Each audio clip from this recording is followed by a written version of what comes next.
Hey guys, Josh here. Today's episode contains discussion of some mature subject matter, and as such, listener discretion is advised. Thank you and enjoy the show. You're watching Forget Being Cool. Let me emphasize this. I hate Cripple Creek. Welcome to listening in, the place where music checks in. Oh my goodness, Josh. Let me tell you something. Right now, right here. I get this link from you. I get the album suggestion that you chose for this week. And the first thing I do is, pull it up on Spotify, I make sure it works. And my first impression is, oh cool, Josh picked an acoustic album. I'm probably going to like this a lot. And this is just, my first woo, neat. And then I got to listening to it, and man, there's some stuff. There's some junk in here. There's some stuff I don't even want to, discuss, but we're going to. But you need to tell me like you do every week, Josh. Tell me about this album, why you picked it, that kind of thing. Give them the breakdown, the history, the importance, the rigmarole. Well, to begin with, how does one begin to describe the legend of Canadian Indigenous music and folk music as a whole, that is Buffy Sainte-Marie? We're talking about one of the most underrated folk musicians of the 60s and heck, even all time. She's been putting out albums even as recently as 2017, and I highly recommend that you guys check out her biography that came out not too long ago if you want to know more about her story. It's incredibly fascinating. But today, we're looking at her 1964 debut album, It's My Way, which not only proved influential in the folk community, there are two songs on here that are still beloved folk standards, and there are also some songs on here to discuss the taking of land from indigenous peoples and a song simply known as the Incest Song. Oh my lord. Which we're going to get to that. We'll get there. Just her playing. The great thing about It's My Way is this is essentially just Buffy's voice and her guitar, and the way the production really adds that echo onto the guitar. I feel like with an album like Fleet Fox's Helplessness Blues from 2011, the reverb on that makes it feel like you're in a giant concert hall, but you're the only person in the audience. This album makes me feel the exact same way. Like, her message is resonating so deeply because it's filling every part of the room. I really like the sound of this album. I'm gonna tell you something though here, Josh. I'm just gonna throw this out here right now. I like the second half of this album. The first half of this album, it's It's kind of actually hard to listen to, in my opinion. I don't particularly like the way she sings about the first 5 or so tracks. Everything up to and including Cripple Creek, I don't like it. That's why I'm going to contradict you here, but I enjoy a large amount of this album.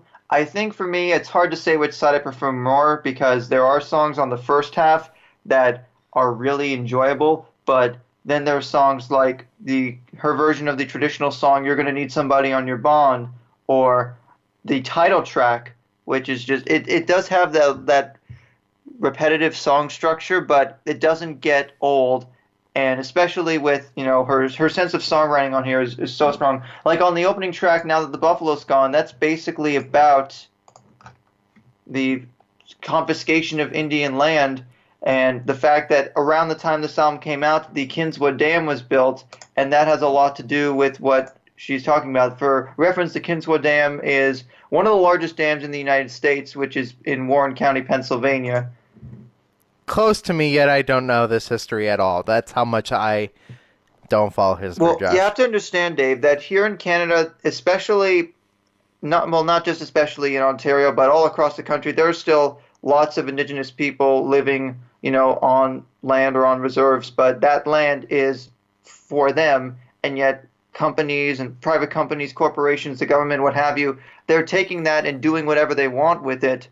And this is half a century later, and we still have to talk about this stuff. Yes, we do. It's sad. Speaking It's of fascinating, and it keeps happening. you know what song I really like on here, Josh? You know what probably my favorite track on here is? I'm gonna guess probably Universal Soldier. Yes. Or You got it. First guess. well, not surprising. It's basically it's a protest song in the best way, because it's not attacking soldiers directly, because essentially all it's saying is they're all following orders from a government that's somewhere far away, that's never going to suffer any of the consequences of Right. this war at all, because they're the ones that are basically controlling it. The fact that they can be any religion fighting for any country, and they're fighting for democracy and supposedly peace, but war is not the way to attain that peace. Because war is the opposite of peace. Love this track. I absolutely love that track. The thing is, though, it's a shame that it took Donovan covering this a couple years later for it to be a standard, because her version, of course, I prefer it. It's fantastic. Now, you may not like a song like Cripple Creek, but I hate. Let me emphasize this.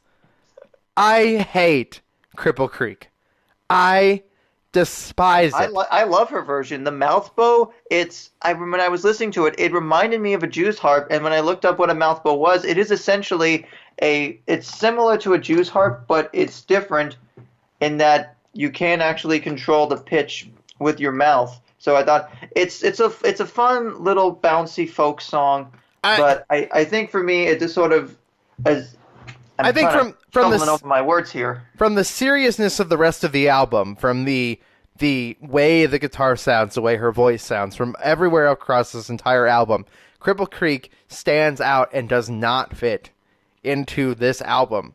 I don't necessarily disagree that it could fit more on a bouncy folk album, right? But it does not belong here, and that's every time I got to this track, I was like, what is Josh making me listen to? Thank God that the next track on here is my favorite track on the entire album. I also really enjoy the song Cod'ine, because essentially it was her coming. She had actually somehow become addicted to codeine while recovering from, I believe it was some sort of illness. I'm just gonna. Cod'ine is probably my favorite track on the first half of the album. Of everything else out there, because to be honest, I don't really love that first half. I don't really like these songs nearly as much as I like He Lived Alone in a Town. An amazing, sweet song, story. These are the kind of folk songs that I enjoy. These are the kind of things that get added to my library because they tell me a sweet, compassionate story that is kind of... It's not always happy, but it's a sweet story that belongs in here and makes me feel good to listen to.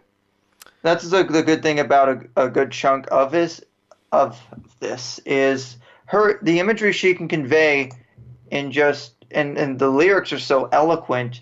It really helps to accentuate what's important on this album. But if we're talking about, aside from Universal Soldier, a song from Now That the Buffalo's Gone, if there's one song on here that is going to challenge people, even today, without a doubt, it is the Incest song. Oh my lord. Let me tell you, I started this album a couple times.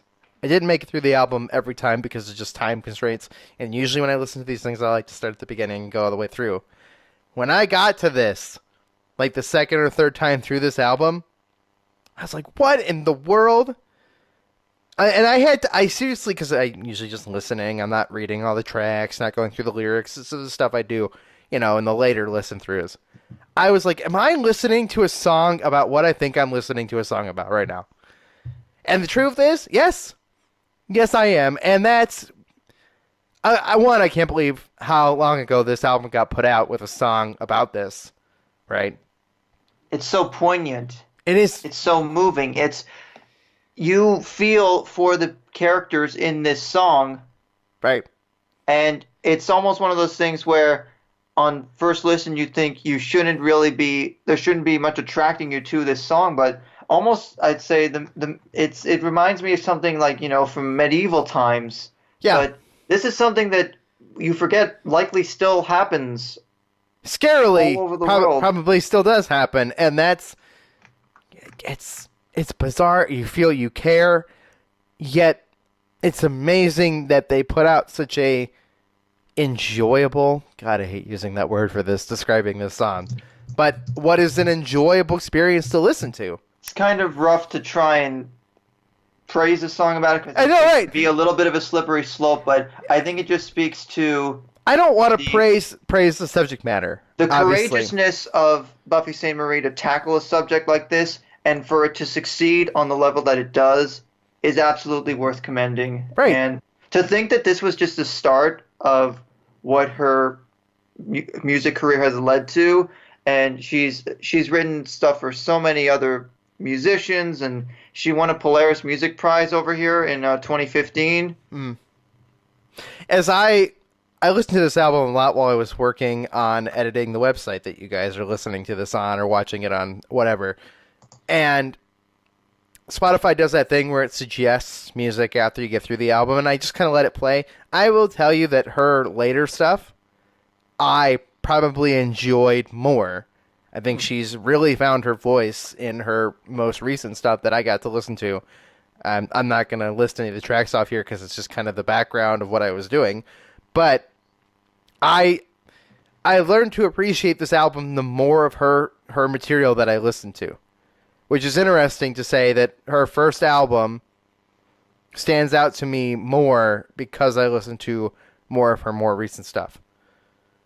And I think it's also really important that this album and Buffy's influence on not just folk music, but also other indigenous acts that are around today, because only in the last couple of years here in Canada has there been what a lot of outlets have been calling the Indigenous Renaissance and the Indigenous Next Wave in the last little while. But I see the stuff that Buffy was putting out in the 60s and 70s, and essentially that message is still there in, your A Tribe Called Reds and Jeremy Dutchers and Snotty Nose Rez Kits and and the Jerry Cans and all these acts that are fusing their respective languages and their traditional music, but with this message of we're here and we're just as important as and we're just as important and we deserve to be recognized.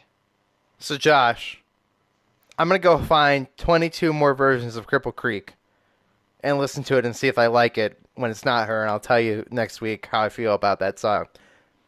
Because I did just not like the sound of the bouncy whatever instrument that was. Anyway, thank you for making me listen to this, Josh. And I say thank you for taking it a lot better than I thought you might at first. No, I love this. I absolutely love this. There's a couple tracks on there that are not my favorites, but there are at least 3 tracks being added to my library for things. If anyone out here wants to get into probably one of the best folk albums of the 60s, in my opinion, this is a good place to start, and it was nominated for a Polaris Heritage Prize as well, which is essentially just like the Polaris Music Prize for albums before it came around. Definitely check this thing out, and please check out the rest of Buffy Sainte-Marie's discography as well. Both Dave and I guarantee you're going to find a lot of songs you'll enjoy from here. Yeah, and if you like any of this, go listen to Universal Soldier. Start there. Just do it. Just start there, just so you get a taste, so you get in this mindset, because this is not the genre that we hear a lot now. It's definitely not, at least for me. There's no folk station here in Cleveland, Ohio. There's nothing playing this kind of music on the radio, and that's why we're here. Of course, guys, all our links are in the description. If there's albums you want us to listen to, any of that stuff, leave it in the comment sections below. On YouTube, on the internet, wherever you are. ForgetBeingCool.com has all our stuff. Over at ForgetBeingCool.com on the listening in page. It's really easy. You just click the listening in logo. Of course, guys, that's Josh Weinberg. I'm Dave Moore. We'll see you guys next week for another edition of Listening In, where music checks in. For more great discussions, hit that subscribe button or visit forgetbeingcool.com.